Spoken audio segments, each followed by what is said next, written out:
What is the मतलब सच, सच क्या है ना। तो सच के बारे में हम लोग समझेंगे। मैं बता देती हूँ आज का जो सेशन हम लोग क्यों करते हैं। आज का जो सेशन से हमारा क्या मतलब होता है, हम लोग इसलिए कर रहे हैं कि एक हम लोग एक धारा के साथ चल रहे हैं, एक विचारधारा के साथ, उसको मध्यस्थ दर्शन बोलते हैं। और वह विकल्प का हमको प्रस्ताव देता है कि ऐसा मानव अभी तक जीता आ रहा है और अच्छे से ऐसे जी सकता है। उसी के आधार पे अजय जी के पास सारे क्वेश्चन का आंसर है, ताकि मानव पूरी तरह से समझ जाए और समझकर अपना जीने को पूरा कर पाए, जैसे भी वो चाहता है उसको देख पाए, चाहने को पूरा कर पाए। इसलिए आज का जो सेशन हम लोग करते रहते हैं हर संडे, और इसमें हम लोगों का ऐसा मंतव्य रहता है कि हमसे जीने जीने के ज़िंदगी से जुड़े जो क्वेश्चन होते हैं, हमारे जीने में जो चेंज ला देते हैं, उन क्वेश्चनों को हम अजय भाई जी से रखते हैं। क्योंकि उनके पास हमने ऐसा देखा है कि उनके पास अमूमन अधिक सारे प्रश्नों का उत्तर है दर्शन के आधार पे। What is the reality, reality के आधार पे उनके सारे क्वेश्चनों का आंसर है। इसलिए हम ये सेशन करते हैं और सभी का स्वागत करते हैं। फिर से जूम पे आप सभी लोगों को बुला लीजिए, है ना, अपने लोगों को, अपने दोस्तों को, मित्रों को, रिश्तेदारों को ये लिंक भेजिए, तो जानेंगे सच का सच क्या है आज। ठीक है। और मैं वेलकम करती हूँ अजय भाई जी, आप आइए। एक छोटी सी सूचना और है। हाँ जी। कि आखिरी के आधे घंटे में हम लोग म्यूटिंग अनम्यूटिंग का रखेंगे, तो जूम पर ऑनलाइन जो भी लोग लाइव प्रश्न पूछना चाहते हैं वो अपने प्रश्न पूछने के लिए अपना हैंड रेस करें, और हैंड रेस करके रिक्वेस्ट भेजें, तो यहाँ से हम उनको अनम्यूट कर देंगे। ठीक है, अब मैं स्वागत करती हूँ अजय भाई जी का। आइए आप हमारे साथ हमारे बीच बैठिए, हमारे प्रश्नों का उत्तर दीजिए। क्योंकि सच एक इतना बड़ा पहलू है कि हम लोग पूरी दुनिया जो है, पूरे दुनिया के जो मानव हैं, इंसान हैं, मनुष्य हैं, सब सच के साथ चलना चाहते हैं, है ना। कोई भी ये नहीं चाहता कि नहीं मैं झूठ के साथ चलना चाहूँगा या मैं झूठ बोल रहा हूँ, है ना। वो सच को ढूंढता रहता है, सच की सर्च करता रहता है और सच के ही धारक वाक का वो मानता है अपने आप को। लेकिन अगर हम देखते हैं कि सच क्या है, क्या आंखों से देखा हुआ सच है या कानों से सुना हुआ सच होता है, क्या सच क्या है, इसको समझना पड़ेगा, है ना। अभी तक दुनिया में हमने देखा है कि जितने भी युद्ध हुए, लड़ाई हुई है, और देखा जाए तो उन दोनों के पक्ष की तरफ से हम देखते हैं तो दोनों ही हमको सच लगते हैं। राम की तरफ देखें कि भाई इतना बड़ा युद्ध क्यों हुआ था, तो राम की तरह कहानी सुनते हैं तो हमको उनका सच लगता है, और रावण की तरफ से सुनते हैं हमको उनका भी सच लगता है कि भाई शूर्पणखा की नाक क्यों काटी थी, हाँ ऐसा तो होना ही था, है ना। इसी प्रकार से हम जब महाभारत के युद्ध देखते हैं, दुर्योधन की तरफ देखते हैं, दुर्योधन की तरफ पूरा उसकी कहानी सुनते हैं, हमको लगता है ये सही है, इसके साथ दुर्व्यवहार हुआ, इसके साथ थोड़ा पक्षपात हुआ। और कृष्ण और जब हम अर्जुन पांडव की तरफ देखते हैं, हमको लगता है उनके साथ भी पक्षपात हुआ। इसी प्रकार से सारा सच आधा अधूरा ही हमको पकड़ में आता है, और दोनों ही पक्ष सच का वो करते हैं, झंडा मतलब करते हैं हाथ ऊंचे कि हम सच के धारक हैं, सच के वाहक हैं, लेकिन लड़ाई दोनों करते हुए पाए जाते हैं। तो क्या वास्तव में सच क्या है, इसको हम समझेंगे। तो हमारे पैनलिस्ट हैं, मैं सबसे पहले अरविंद भाई जी को बुलाना चाहती हूँ। अरविंद भाई जी का स्वागत करते हैं, बढ़िया जोरदार ताली जोर से आनी चाहिए भाई। अरविंद भाई जी पिछले 3-4 महीने से एमसीवी के हम आए हुए हैं, और अपने आज पुत्र के साथ ही बैठेंगे, दोनों पिता पुत्र बैठेंगे और आज संवाद करेंगे, समझेंगे कि सच क्या है। और बेटा जी कहाँ हैं? अमोक बेटा जी आइए, आइए आप भी आ जाइए पापा के साथ। अमोक बेटा जी भी बढ़िया एकदम कैरियर बनाने आए हैं एमसीवी के में, तो उनके भी कुछ प्रश्न रहेंगे तो वो अपना प्रश्न को उत्तर पाएंगे। इधर बैठिए, आ जाइए। हाँ, आइए आइए। पूजा बेटा जी आएगी, जो हमारी भांजी भी है, इस एमसीवी के परिवार की बहू भी, पहली बहू, तो उसके भी कुछ प्रश्न हैं, वो अपने प्रश्नों को अजय चाचा जी से, मामा जी से पूछने आ रही हैं। बेटा जी, नरेश बेटा जी आप भी आइए। नरेश बेटा भी पिछले 1 साल से यहाँ समय लगा रहे हैं और अध्ययन अभ्यास के लिए आए हैं। बैठो।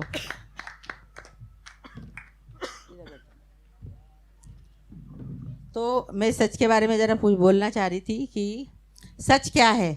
जो ये जमी सच है, आसमां सच है, जो देखा इन आँखों ने क्या सिर्फ यही सच है, दिखाई दिया जो क्या यही है इतना, क्या रहा है बाकी, क्या कैसा कितना।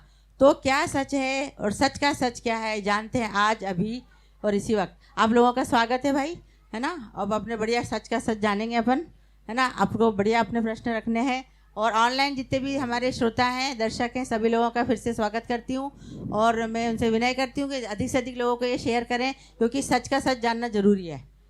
थैंक यू अजय भाई जी, वेलकम जी। हाँ जी, सभी को नमस्कार। हॉल के लोग कहीं गायब दिखाई दे रहे हैं?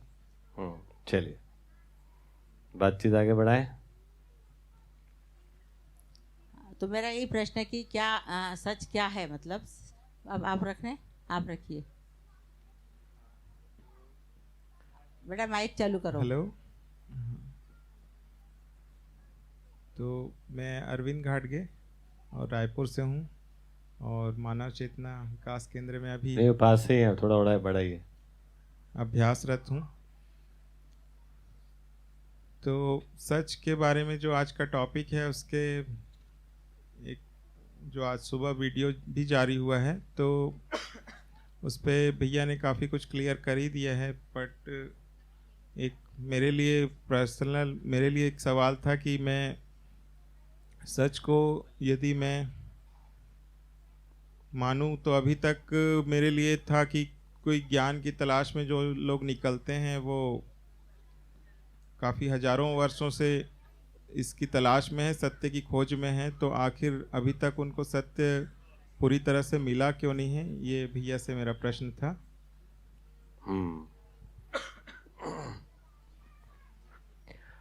तो जो ज्ञान पे निकले उनको सत्य मिला नहीं मिला ये तो वो जाने। हम लोग अगर बात करें तो हम सभी बचपन से, कोई भी बालक है वो सत्यवादी होता है। सत्यवादी मतलब सत्य वक्ता होता है। मतलब क्या होता है इसका? जो देखता है सुनता है उसी को बोलता है, लेकिन वो सत्य को समझा नहीं रहता है। तो सत्य वक्ता होना मतलब जिसको सत्य मानता है उसको बोलता है। बच्चा कोई गलत को बोलना नहीं चाहता है ना। तो जो सुनता है देखता है उसी को बोलता है। तो हम सबके अंदर, मतलब बच्चे का उदाहरण यहाँ से लेना जरूरी इसलिए है क्योंकि हम सबके अंदर सही को, सत्य को जानने की इच्छा है। आखिर ये है क्या? तो क्या है कि किन मुद्दों पर हम सब जानना चाहते हैं? हाँ जी भाई, थोड़ा ध्यान देंगे।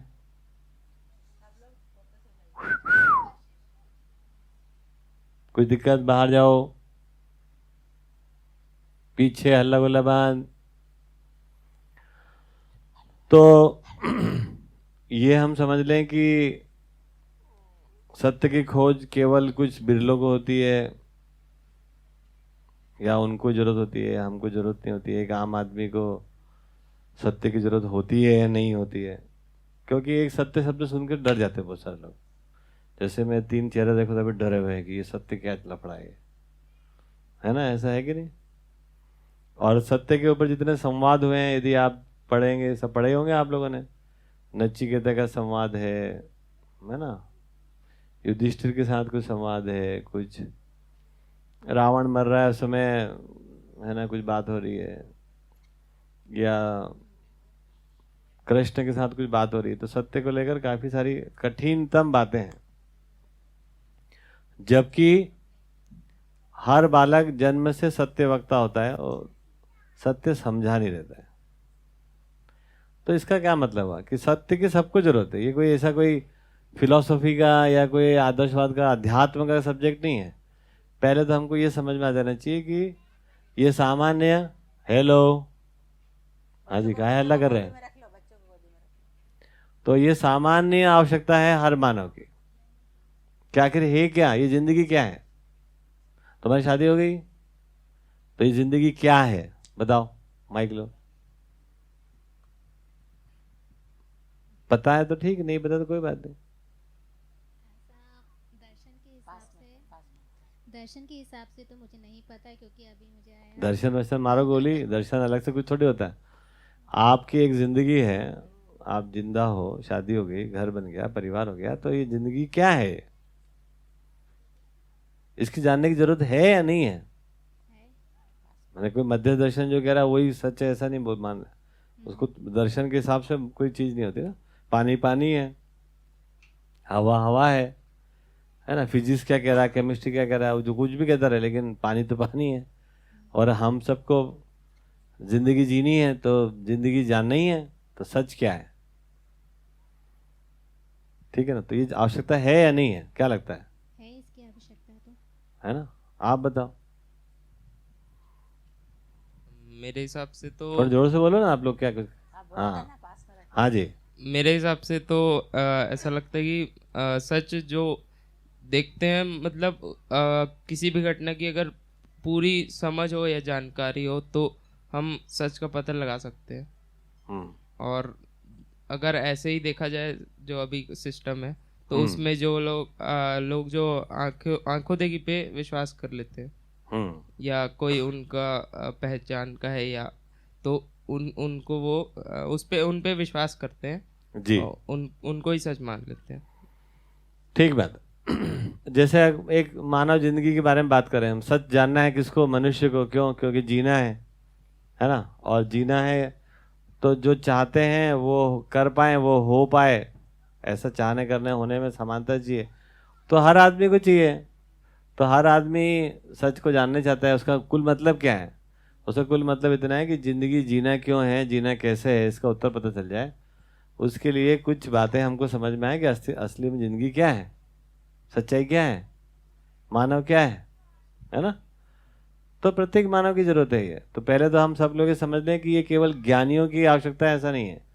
हम सब ज्ञानावस्था की इकाई हैं, तो प्रत्येक मानव में सत्य का ज्ञान होना आवश्यक ही है। और कुछ न कुछ सत्य मान के हम चल ही रहे होते हैं, भले हम बातें करने में डरे हैं सत्य को लेकर। जैसे अभी कई लोग से पूछो कि जन्म सत्य है कि मृत्यु सत्य है,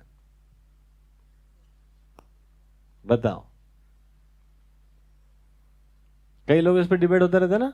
कई बोलते हैं जन्म लेना सत्य, कई बोलते हैं नहीं, परम सत्य तो मृत्यु है। तो इसका मतलब क्या हुआ कि हम पैदा भी होते हैं, हम मरते भी हैं, लेकिन किसको सच्चाई माने? पैदा होने को सच्चाई माने या मरने को सच्चाई माने? या आज जो पैदा हुआ है वो कल सब मरेंगे, ये सच्चाई है? क्या है सच्चाई?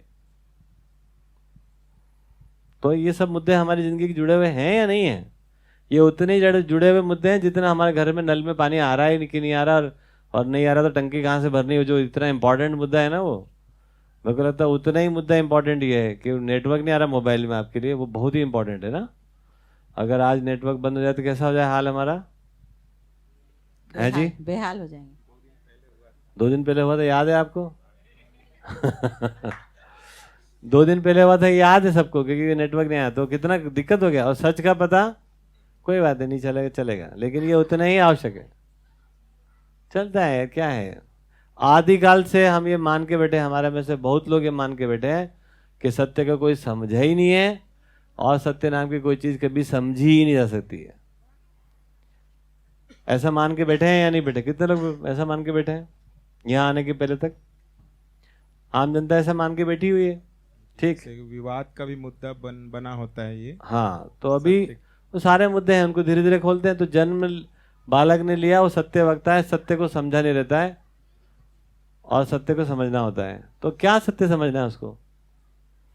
पैदा होने के पहले का सत्य, मरने के बाद का सत्य? कब शुरू करते हैं आप सत्य समझना, बताओ? सत्य कब समझना है? पैदा होने के पहले का? नहीं, पैदा होने के बाद में। मरने के बाद का? नहीं, फिर सत्य क्या समझना है? पैदा होने से लगाकर मरने के पहले तक का। पहले तो ये समझ लेते हैं, है ना? This is very important thing. उतने इंपॉर्टेंट जितना मोबाइल में नेटवर्क चाहिए, है ना, उतने इंपॉर्टेंट है। लगता है सबको, है ना? तो उतना इंपॉर्टेंट है ये, क्योंकि अगर जन्म हुआ है तो मरना ही है, तो ये तो 2 घटनाएं है।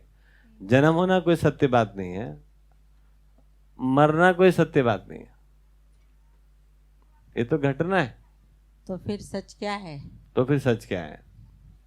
तो पैदा होने से लगाकर मरने के बीच की जो कहानी है ना, उसको समझ लेना ही सत्य है।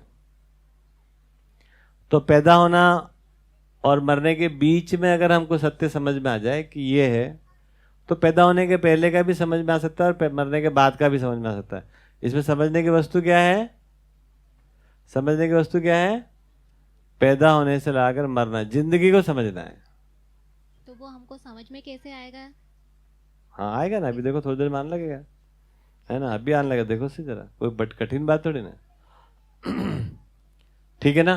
तो ये तो तय हो जाए क्या समझना है, क्यों समझना है? क्योंकि हर बच्चा जन्म से सत्य वक्ता है, सत्य को समझा नहीं रहता है, किसी भी उल्टी पुल्टी चीज को सही मान के बोलता रहता है। जैसे आपने सुना होगा ना, क्या है ये, किसी के मोबाइल में कुछ लगा होगा, उसको में आया होगा, कोई बात नहीं, ठीक है, चलिए कोई बात नहीं। जैसे बच्चे को देखोगे घर में कोई घंटी बजी, जैसे अभी बजी ना घंटी, और पापा ने बच्चे को बोला बेटा देखना कोई पाप मेरे को पूछे बोल देना कि मैं नहीं हूं, तो बच्चा दरवाजा खोल के क्या बोलता है, पापा ने कहा है कि वो घर में नहीं है। इसका ये अपने को दिखाता है कि बच्चा सत्य वक्ता है, सत्य को समझा नहीं है, उसको समझ में नहीं आया कि ये पापा ने ऐसा क्यों बोला है ना। तो अभी तो उसने केवल जो सुना उसको बोल दिया, उसको लगा मैंने बहुत बढ़िया काम किया। आगे चल के इस भाषा को समझेगा, फिर उसके अंदर प्रश्न खड़ा हो जाएगा, पापा ने ऐसा क्यों बोला। अब पापा ने ऐसा क्यों बोला होगा, कोई बता सकता है? कौन सा पापा ऐसा बोलता होगा? हाँ, जो किसी से अपने आप को छुपाना चाह रहा हो। हाँ, क्यों किसी से करना पड़ता विरोध होगा हो। ऐसा? हाँ। क्यों करना पड़ता होगा?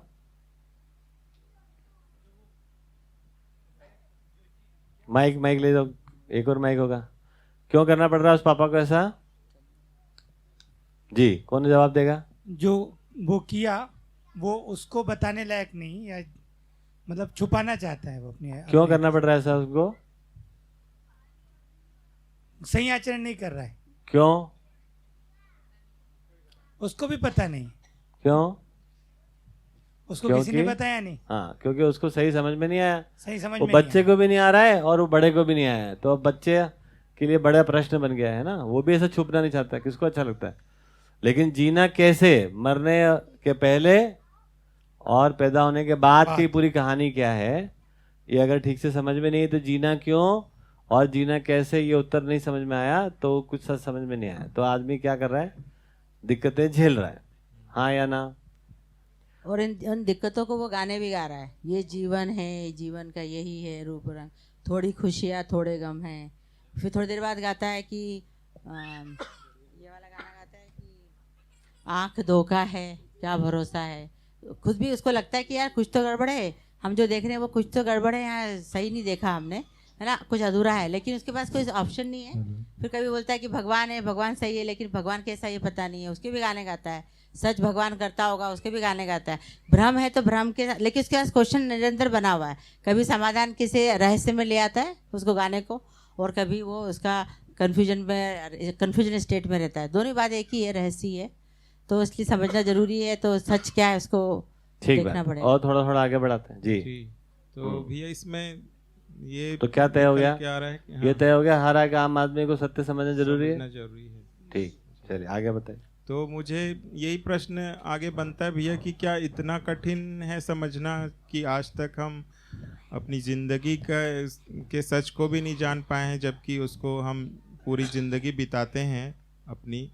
सपोज कोई 60 साल जीता है, कोई 100 साल भी जीता है, बट इस सत्य से क्यों अभी तक हम नावाकिफ रहे हैं, और इतना कठिन है क्या ये मेरा प्रश्न। बिल्कुल ठीक बात, ये बिल्कुल भी कठिन नहीं है।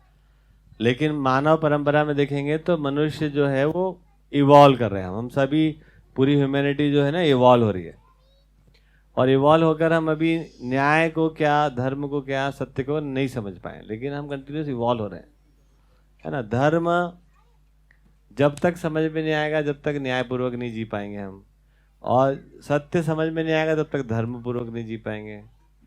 तो मानव जाति अभी न्याय धर्म सत्य को नहीं समझ पाई, इतना इवॉल्व नहीं हुई है। उसका कारण क्या है? उसके मूल में कारण ये है कि मनुष्य जाति में जब कभी भी कोई समझता है, वो पहली बार कोई एक आदमी समझता है, उसको बोलते हैं अनुसंधान। ठीक, और उस अनुसंधान में जो उपलब्धि होती है फिर उसको एजुकेशन में ले आते हैं, फिर सब समझ लेते हैं। जैसे थोड़ा उदाहरण के लिए यदि हम बात करें, परमाणु नाम की कोई चीज़ है ना, व्यापक नाम की कोई चीज़ है, यदि कोई ना कोई एक व्यक्ति ने पहले इसको समझा, और जब वो एक व्यक्ति समझ लिया, वो अनुसंधान हो गया, फिर उसने एजुकेशन में आ गया, एजुकेशन मेथड डेवलप हो गई, और फिर वो ट्रेंड सेट हो गया। फिर एजुकेशन में आने के बाद अब सब लोग समझ पाते हैं। जैसे एटम जैसी चीज़ जो आँख से दिखाई नहीं देती है, दिखाई देती है आपको एटम? एटम होता है या नहीं होता है? दिखाई नहीं देता, फिर भी होता है ना। आपके अंदर एक्सेप्टेंस है? कैसे बना? How how do you know?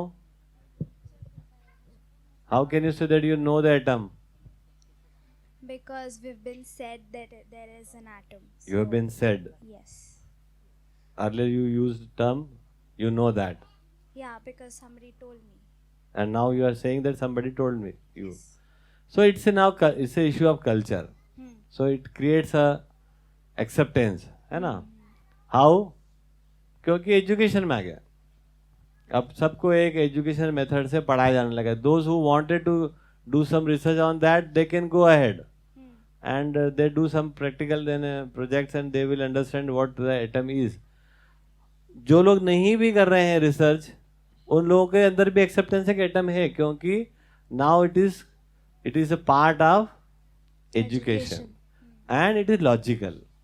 सो तो विज्ञान ने क्या बड़ा काम कर दिया, लॉजिकल तरीके से हमको पढ़ा दिया, तो सबके लिए वो मुद्दा हो गया। तो सत्य जैसी जो बात है अभी वो अनुसंधानित अभी हुई है ना। जो न्याय धर्म सत्य का जो इस प्रकार का स्वरूप जिसको कि एजुकेशनल विधि से पढ़ाया जा सके, वो अभी इजाद हो गया। कैसे इजाद हो गया? आदरणीय नागराज जी, आप लोग सब लोग नाम सुनते ही हैं। उन्होंने एक अनुसंधान किया, अनुसंधान में उनको सत्य समझ में आ गया और उन्होंने ही सेट सम एजुकेशनेबल या educational method to understand it, है ना। तो वो उससे वहां से कहानी आगे बढ़ गई। अब सबके लिए सरल है ये, थोड़ी सी और इसको आगे बढ़ा देते। क्या है सत्य? ठीक, आप देखिए, ये अस्तित्व ही सत्य है ना, एग्जिस्टेंस ही सत्य। कोई कठिन बात नहीं है इसमें, एकदम सिंपल है।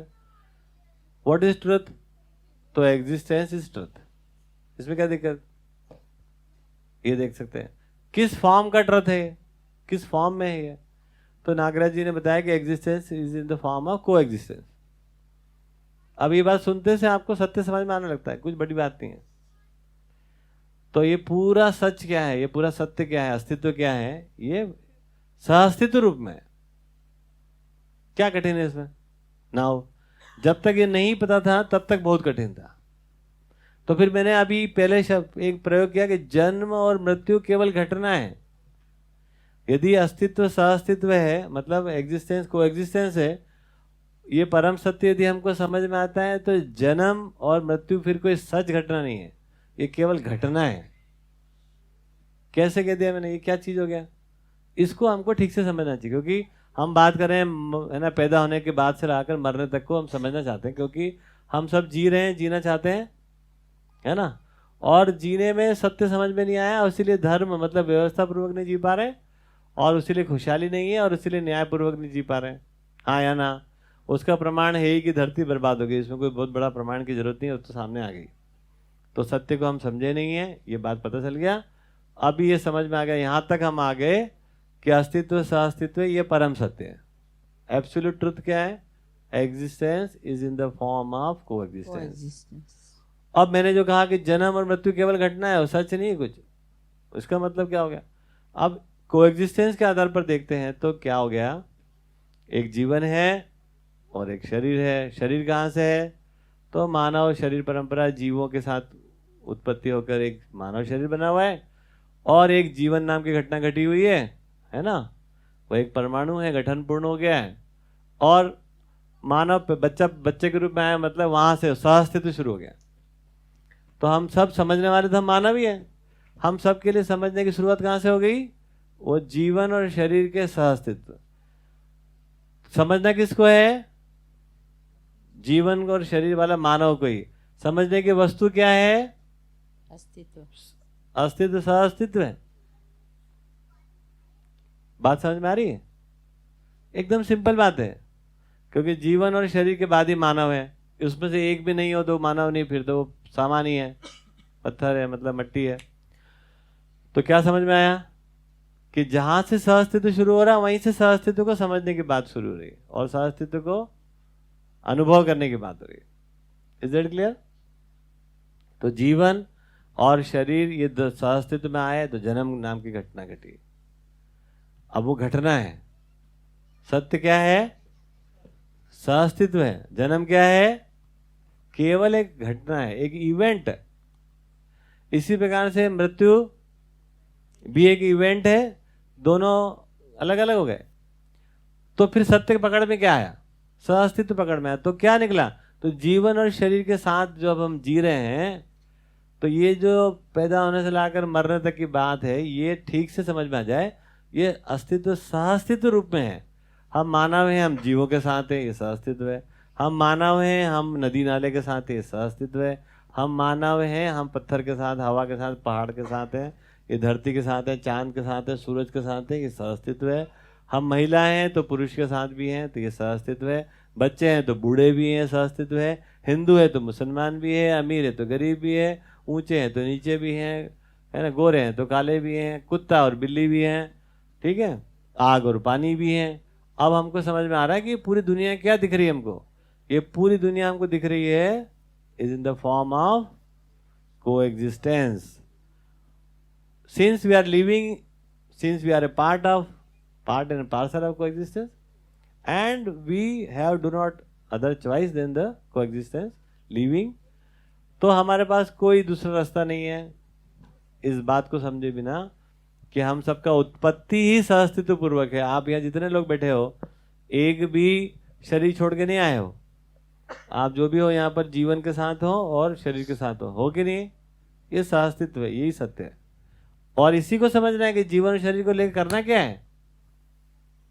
ठीक है, हमको मंगल ग्रह की सच्चाई जानने की जरूरत शायद नहीं पड़ेगी।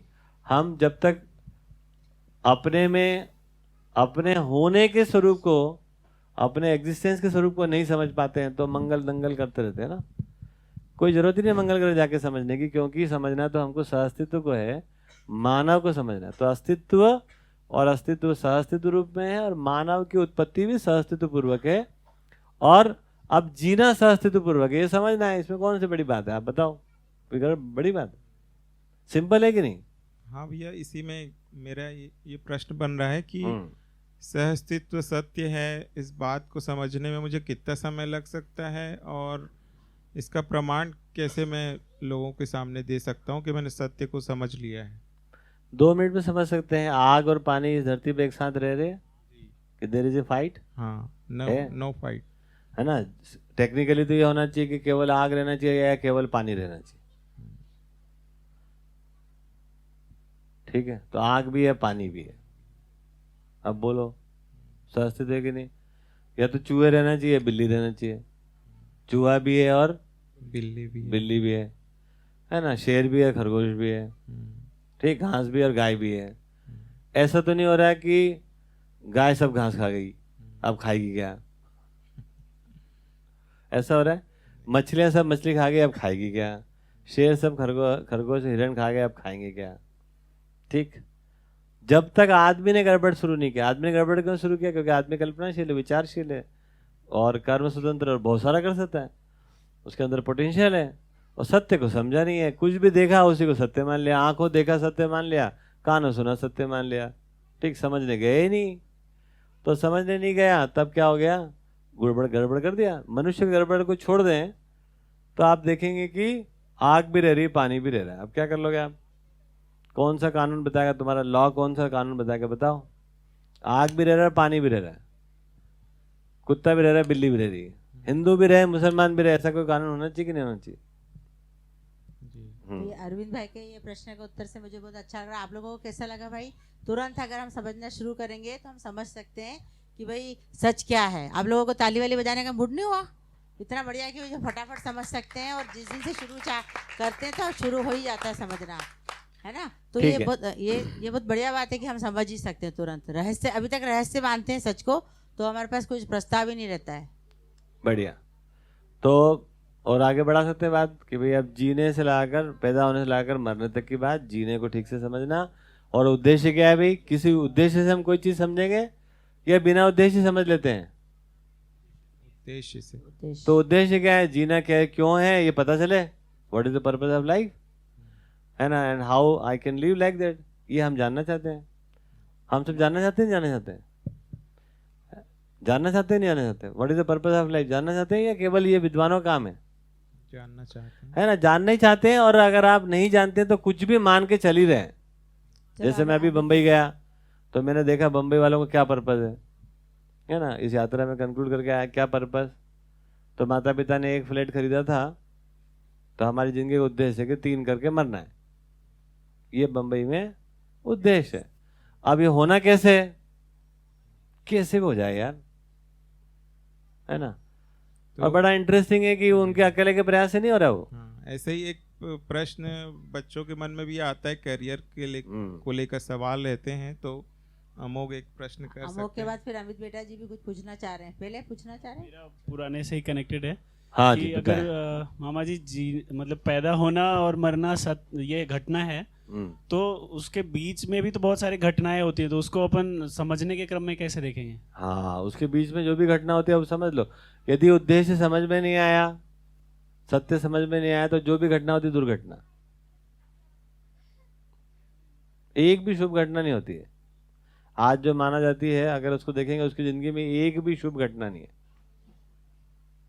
मानने की बात अलग है, जीने के स्वरूप में कोई शुभ घटना अभी मानव में घटित ही नहीं हो रही है।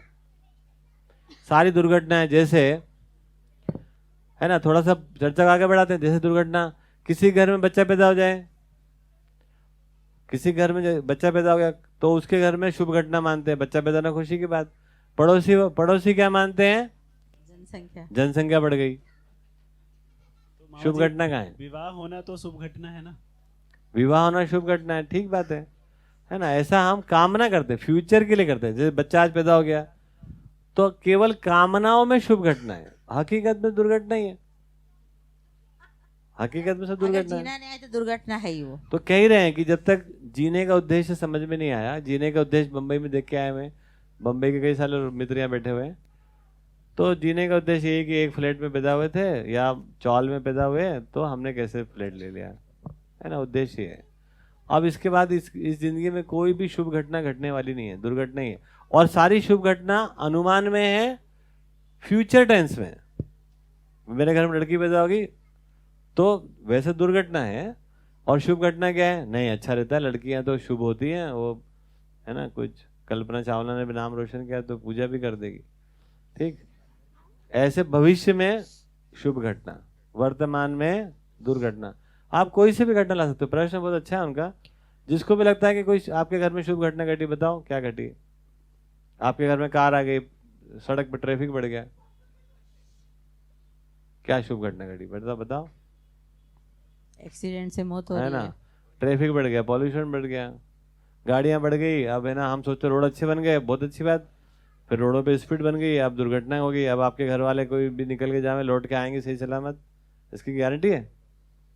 तो आज तक हम लोग जो है वो शुभ घटना की कामना करते हुए दुर्घटनाओं संपन्न होते जा रहे हैं, और फिर अंततः अगली शरीर यात्रा के लिए सारी शुभ घटनाओं के प्रति स्वीकृति बना के ये शरीर को त्याग देते। हाँ, माइक लीजिए। बढ़िया, अनीस भाई बताएंगे। हाँ जी। जब मानव जाति के लिए कोई उपयोगी चीज कोई करता है, जैसे कि उसमें तो एक तो ज्ञान के पक्ष का अलग बात है, और सुविधा के पक्ष में भी कोई अच्छी चीज, मोबाइल का, एक भी नहीं सर, एक भी नहीं, ये शुभ घटना नहीं है। बिल्कुल भी। घटना तो तब शुभ मानी जाएगी ना जब सत्य को समझा जाएगा। तो अभी क्या हो गया, कोई ना कोई सुविधाएं बना ली हमने, और वो बनाई शुभ घटना के कारण नहीं है, ये आप समझ लो। जितनी भी साइंस एंड टेक्नोलॉजी में 3 उपलब्धियां हुई है, दूरगमन, दूरदर्शन और दूरश्रवण। कौन सी? दूरदर्शन, दूरगमन और दूरश्रवण। ये सब युद्ध के लिए हुई है, दुर्घटना से उत्पत्ति हुई इनकी। अगर मैं गलत कह रहा हूं तो आप मुझे तथ्य के साथ बता सकते हैं। एक भी चीज मानव जाति सुख चैन से जिए उसके लिए नहीं बनी है, ये सभी युद्धों के लिए बनी है। चाहे वो फ्रिज हो, चाहे वो एसी हो, चाहे वो मोबाइल हो, चाहे वो गाड़ियां हो, चाहे है ना, जो भी टीवी हो, वो सभी चीजें युद्ध में उपयोग करने के लिए बनाई गई थी। और युद्ध से जुड़े हुए जो लोग रहे हैं, उनमें कोई चोर बदमाश लोग रहे हैं, उन्होंने वो टेक्नोलॉजी को व्यापारियों को बेची, और व्यापारियों ने सोचा कि इसको सामान बना के हम बेच सकते हैं, तो उस विधि से वहां से एक पतला रास्ता निकल गए, लोगों के लिए ये सब चीजें उपलब्ध हो गई हैं। तो जो उपलब्ध हो गई उसके लिए धन्यवाद करें, लेकिन ये शुभ घटना का प्रतीक नहीं है। आज मोबाइल है, आज 5G में अपन आ गए हैं, क्या शुभ घटना है इसमें? सत्य को नहीं समझे, इसी का फलन है ये। अब 5G में रेडिएशन का लेवल क्या होने वाला है, गाड़ियों में क्या हो रहा है, पॉल्यूशन लेवल क्या हो रहा है ना। इतनी गाड़ियां हमने बना ली। अब पुणे हिंदुस्तान में पहला शहर है ना जिसमें कि आदमी की जनसंख्या से ज्यादा गाड़ियों की जनसंख्या होगी। जनसंख्या बोले उसको, कार संख्या, आदमी से ज्यादा कार की संख्या होगी। अब लो कर लो जो करना है। किधर पार्क करोगे? अभी हम कहीं गए तो एक भाई के यहाँ रुके, एक बहन के यहाँ रुके, है ना, वहाँ भी भाई था, वहाँ भी बहन थी अलग। तो पार्किंग कहीं और हो रही है, ठीक। उन्होंने भी एक नई कार खरीदी, तो मेरी गाड़ी उन्होंने पार्क करा दी। उसके बाद मैंने बोला तुम्हारी गाड़ी का? अरे बोले वो भी यहीं खड़ी देखो। तो घर कहीं है, 2 किलोमीटर दूर जाके पार्किंग, वहां तक एक गाड़ी और चाहिए आपको जाने आने के लिए, है ना। अब है ना वो पार्किंग एक बड़ी उपलब्धि है, क्योंकि 5 माले की है, नीचे जमीन के अंदर रसातल में गई हुई, एकदम नरक के नजदीक ही पहुंची हुई जैसा लगता है। और उसके ऊपर 80 माले की बिल्डिंग है ना। तो 5 माला नीचे ट्रैफिक, वो पार्किंग। अब इसी की उपलब्धि देखो हमारे यहाँ बन गया, क्या पार्किंग है, ठीक है ना। मैं बस बढ़िया है। तो हमको समझ में आ जाए कि आप देखो इसमें क्या शुभ घटना घटी है, आप बताइए, आप बताइए क्या शुभ घटना है। तो दिखता है नहीं है इसमें शुभ घटना। कब तक शुभ घटना नहीं होगी? जब तक हम अस्तित्व सहअस्तित्व है, सहअस्तित्व पूर्वक जीने की समझ हमें नहीं आती, तब तक कोई शुभ घटना नहीं है। सच को जब तक हम समझ नहीं, हाँ, तब तक सब दुर्घटना ही हो रही है। दुर्घटना से आप पढ़ लिए, दुर्घटना से लोग पैदा हो रहे हैं, दुर्घटना विधि से लोग बड़े हो गए ना। किसी की नौकरी लग गई, किसी को, कोई भी क्या नौकरी कर रहा है बताइए, उसका लिए अधिकारी है, लग गई दुर्घटना से, है। किसी दुकान चल गई, नहीं चली, नहीं चली, है। अब उसका कोई नियम है? तो जिसका कोई नियम है नहीं, वही सब दुर्घटना है। जिसका नियम है वही सदघटना, शुभ घटना है, सदघटना है। जब हम नियम पूर्वक जीते हैं तो सदघटना, और जब नियम नहीं समझे, नियम क्या है, सत्य है, नियम है, और उसको हम अगर नहीं समझे तो दुर्घटना। तो क्या समझ में आई बात? कुल मिला के समझ में क्या आया? सहअस्तित्व ही सत्य है। तो जहां से सहअस्तित्व शुरू हो रहा है मानव का, जीवन और शरीर, है ना, अब यहां से सहअस्तित्व का अध्ययन हो सकता है। तो अब जीवन कहां से आया, इसका भी अध्ययन कर सकते हैं। शरीर के बाद क्या होगा उसका भी कर सकते हैं। लेकिन मुख्य बात क्या है? पैदा होने से लाकर मरने तक की जिंदगी समझनी है। जीना क्यों, जीना कैसे? तो अस्तित्व सहअस्तित्व है, ये समझ में आ गया। अब ये तो हमने आर्टिकल्स के रूप में देख लिया ना, कि हिंदू मुस्लिम, अमीर गरीब, कुत्ता बिल्ली, ये सब एक इकाइयों के रूप में देखा। इनके पीछे जाएं तो क्या ओरिजिनल स्वरूप है सत्य का? तो वही समझ में आया कि एक व्यापक है जो ऊर्जा है, और एक परमाणु है जो प्रकृति है, ये दोनों का सहअस्तित्व है। और ये बाकी सब जो कुछ भी हमको दिख रहा है, इन सब का उनका फैलाव है, ये सब उसका मैनिफेस्टेशन है। उसी को कह रहे हैं विकास क्रम और विकास। तो पहला सत्य क्या समझ में आया? अस्तित्व सहअस्तित्व रूप में सत्य। दूसरा सत्य समझ में आ गया, विकास क्रम और विकास, ये समझ में आया। ये भी एक सत्य घटना है। कैसे विकसित हुई कोई चीज? पदार्थ अवस्था से प्राणावस्था बनी, प्राणावस्था से जीव बने, जीव से कैसे मानव की उत्पत्ति हुई, और ये सब साथ ही में रह रहे हैं। पदार्थ अवस्था में कई तरह के परमाणु, वो भी सब साथ में रह रहे हैं, ठीक। फिर उसमें से धीरे धीरे नदी नाले सब बनते चले गए, वो भी साथ रह रहे हैं। एसिड, एल्कलाइन, सब साथ रह रहे हैं। इस विधि से हमको समझना पड़ेगा। तो 4-5 चीजें समझ में आ गई। एक तो समझ में आ गया अस्तित्व सहअस्तित्व है किसका? व्यापक और ऊर्जा का, और इकाइयां भी फिर सहअस्तित्व पूर्वक ही है। दूसरा, इन इकाइयों में कोई ना कोई विकास होता रहता है, ये सत्य बात है। और विकसित होकर तीसरी बात क्या समझ में आ गई? जीवन नाम की कोई घटना घट गई, ये भी सत्य है। और चौथी बात समझ में आ गई कि अब ये जीवन आ तो गया, लेकिन इसको अभी अकल नहीं आई है, ये सत्य को अभी समझा नहीं है, तो भ्रम है उसको, है ना। किसी भी चीज को सत्य मान लेते हैं नहीं, और बड़ा तहकीकात करते हैं। जैसे 2 बच्चे लड़ लिए, लड़ने के बाद क्या हो गया? माता पिता बहुत अच्छे होते हैं तो ध्यान देते हैं, भाई क्या हो गया, क्या हो गया। तो एक बच्चा बोलता है, पापा मेरी पेंसिल की इसने नुक्की तोड़ दी, है ना, पेंसिल की नुक तोड़ दी। ठीक है भाई, तो पता चल गया कि हाँ वो पेंसिल की नुक तोड़ी, गड़बड़ हो गया, बेटा से sorry, this is not to be done, है ना, हो गया। थोड़ा और अंदर गए, पापा मैंने नुक्की क्यों तोड़ी, इसने मेरा रबड़ छीन लिया था। अब सत्य क्या है इसमें? लड़ाई का कारण क्या है? पेंसिल की नुक्की टूटी हुई कारण है या रबड़ छीन लिया था वो कारण है? तो आपको लगा कि नहीं रबड़ छीन लिया ये कारण है, अच्छा रबड़ छीन लिया कोई बात नहीं। तो रबड़ क्यों छीना? पीछे गए तो पता लगा इसने मेरे को धक्का मार दिया, तो इसने धक्का मार दिया, फिर धक्का मारना सच है। आज का सच ऐसे ही है, मेरे सच नहीं, आज का सच ऐसे ही है। कोर्ट वोर्ट ये लॉ में यही करते रहते। क्या सच, हकीकत क्या है? हकीकत ये है कि उसने उसको धक्का मार दिया था। चश्मदीद गवाह, चश्मदीद गवाह बताएंगे अब क्या हुआ था। बोले मेरे सामने धक्का मारा, कोई बात नहीं, तुम्हारे सामने धक्का मारा, और पीछे जाओ, धक्का क्या मारा, वहां से यूं कर रहा था, है ना, तो गुस्सा आ गया, धक्का मार दिया। आप पीछे जाते हो आप, है ना, तो बोले मैं तो अपने खुजा रहा था सिर, तेरे को क्या दिक्कत हो गई? तो आप जितना पीछे जाओगे तो पता नहीं चल रहा सच क्या है, गोल घूम के आ गए आप। अभी ये पता नहीं चल रहा हिंदुस्तान में कि हिंदुस्तान हिंदुओं का है कि मुसलमान का है कि अंग्रेज का है कि किसका है कि इंसान का है। इंसान का तो हो ही नहीं सकता, ये तो हमने तय कर लिया। तो अब पता करने की कोशिश करते हैं तो पता चलता है कि नहीं, 300 साल अंग्रेज रह गए, अंग्रेज बोल रहे हैं उनका है ना, और बोले नहीं उसके पहले नहीं हमारे था, हमारे कौन थे, तो बोले 1300 साल है ना मुसलमान रह गए, तो मुसलमान का था। तो मुसलमान नहीं उसके पहले कौन दूसरे रहते थे, आर्यन, है ना। तो आप जितने पीछे जाओगे तो आपको दूसरा दूसरा नाम मिलता जाएगा, नाम ही बदलेंगे खाली, कारण कुछ और है। सत्य इसमें समझ में नहीं आया। वो बच्चे का उदाहरण लाओ, चाहे हिंदुस्तान पाकिस्तान का मुद्दा लाओ, एक ही बात है, सत्य समझ में नहीं आया। वो दोनों बच्चों को सत्य समझ में नहीं आया कि सत्य तो सहअस्तित्व है, साथ साथ जीना ही सत्य है। ये वो बच्चा भी नहीं समझा और बच्चे का बाप भी नहीं समझा, और जो बाप के बाप बन के बैठे हुए हैं देश के बाप, वो भी नहीं समझे। इस प्रकार से बच्चा और बाप और दादाजी तीनों नहीं समझे इसको। क्या नहीं समझे? कि सहअस्तित्व है। आप कितना पीछे जाके कहां से पता करोगे कि लड़ाई का मूल कारण क्या है?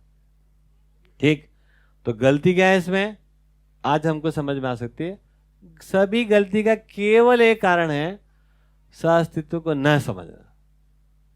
सभी लड़ाई का एकमात्र कारण है सहअस्तित्व को न समझना। सभी कानून जो अमानवीय कानून है उसका कारण एक ही कि सहअस्तित्व को नहीं समझना, क्योंकि सत्य सहअस्तित्व है और उसको हम स्वीकारे नहीं है, माने ही नहीं है, क्योंकि हम जानते नहीं उसको, और हम अपना अपना व्यक्तिगत अहमता बनाते रहते हैं। क्या बनाते रहते हैं? हिंदू महान है, ठीक है, मुसलमान महान है, महिला महान है कि पुरुष महान है, ठीक, पढ़े लिखे महान है कि अनपढ़ महान है। तो ये हम भाषाई अहमताएं बोलो, क्षेत्रीय अहमताएं बोलो, जातिगत अहमताएं बोले, है ना, ये सब अहमता कहाँ से आ रही है? ये अस्तित्व सहअस्तित्व, इसको हम नहीं समझ रहे, केवल छोटी सी गलती हो रही है। तो उसके कारण हम अपनी कोई एक अलग से पहचान बना रहे हैं, जबकि existence is in the form of को एग्जिस्टेंस। का मतलब ही हुआ कि हम सब की पहचान सहअस्तित्व पूर्वक है, तो हम सबकी पहचान सहअस्तित्व पूर्वक। जी भैया, इसमें ये जो अभी समझ में आ रहा है कि अभी तक की पूरी मानव जाति की इस धरती की बात करें जी तो सर, पूरी अभी तक की हजारों लाखों साल से जो चलती आ रही है, उसमें सत्य को यदि नहीं समझ पाए तो सारी समस्याओं का जो जड़ है वो सत्य को नहीं समझना। जी जी, आप यही कह रहे हैं? बिल्कुल इतना ही है। तो आज जब ये बात आ गई है कि अभी सत्य अपने पास उजागर हो गया है, हाँ जी, ये भी आप कह रहे हैं, बिल्कुल। तो इसको अपन सरल भाषा में कैसे समझें कि सत्य उजागर हो गई है और सत्य को नहीं समझना या सच को नहीं जान पाना हमारे सबके लिए समस्या रही है, धरती के लिए आज मतलब समस्या बन चुकी है, इसके बने रहने पे प्रश्न खड़ा हो गया। तो पूरी अस्तित्व की या ये पूरी धरती की आवश्यकता क्या है आज के डेट में, उसको एक छोटे बिल्कुल ठीक बात है, बिल्कुल ठीक बात है। जब तक मानव में जितना भी भेद रहेगा तब तक ये धरती के भविष्य में खतरा लटका रहेगा। तो जो आपने प्रश्न किया कि पूरी मानव जाति, इस ह्यूमन रेस का, ये पूरी ह्यूमैनिटी की आज जो सबसे इम्पोर्टेंट बात ये है कि इस धरती पर हम कितने दिन जिंदा रहेंगे, संकट ये है। अच्छा, उसके मूल में ये है कि हम जिस दिन अस्तित्व सहअस्तित्व इसको स्वीकार कर लेते हैं उस दिन सारा ही लड़ाई झगड़ा अपना खत्म होता है। लेकिन हमारी अहमता व्यक्तिगत जो अहमता है वो हमको इसमें से विलय होगी, है ना, क्योंकि हमारी पहचान को एग्जिस्टेंस में होगी। तो आज अगर देखेंगे पूरी मानव जाति के ऊपर थ्रेट यही है कि हिंदू अपना तुर्रम है, मुसलमान अपना तुर्रम है, क्रिश्चियन अपना तुर्रम है। जब कोई तुर्रम के पास बड़ा बम आ जाता है तो पैसे ज़्यादा आ जाते हैं तो दूसरा थोड़ा सा चुप हो जाता है ना। तो जो चुप हो जाता है वो सोचता है हम हार गए, और जो जिन्होंने चुप करा दिया वो सोचते हैं कि अब हम जीत गए, है ना। ये सब हजारों साल में हो चुका। और फिर जो चुप रहते हैं थोड़े दिन बाद वो अपनी ताकत बनाते हैं, है ना, कुछ बढ़ाते हैं, पैसा बढ़ाते हैं, और फिर कोई दिन वो, है ना, चढ़ जाते हैं। तो इस प्रकार से देखेंगे तो मानव जाति एक, छोटी सी बात, सबसे बड़ा सच यही है ना। तो यदि हम सहअस्तित्व को स्वीकार कर लेंगे तो जो भैया ने बोला कि एक लाइन में अगर बोला जाए तो क्या है, तो सारी समस्या का निराकरण एक लाइन में हो सकता है। मानव जाति एक और मानव धर्म एक।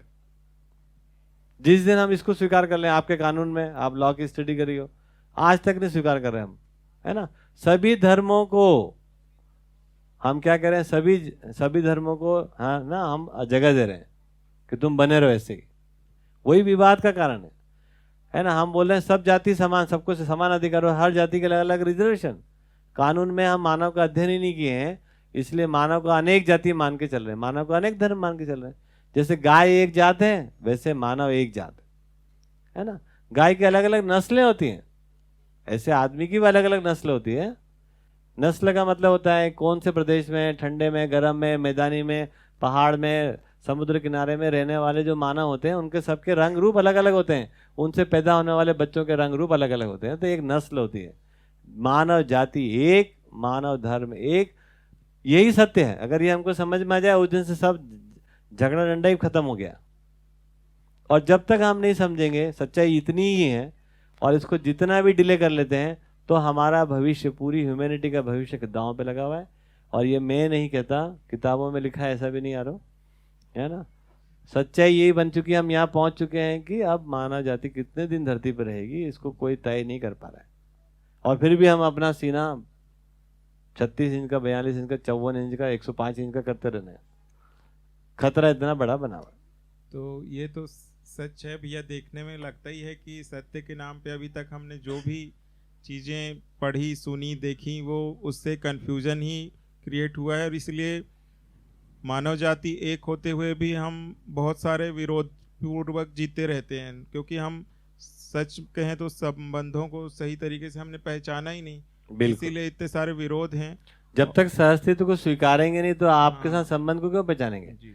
तो केवल अवसर रहेगा कि मेरे को आपसे क्या फायदा लेना है, आपको मेरे से क्या फायदा लेना है, इसको बोलते हैं अवसरवादिता, है ना। तो जब सहअस्तित्व को स्वीकार कर लेते हैं तब संबंध की बात आती है।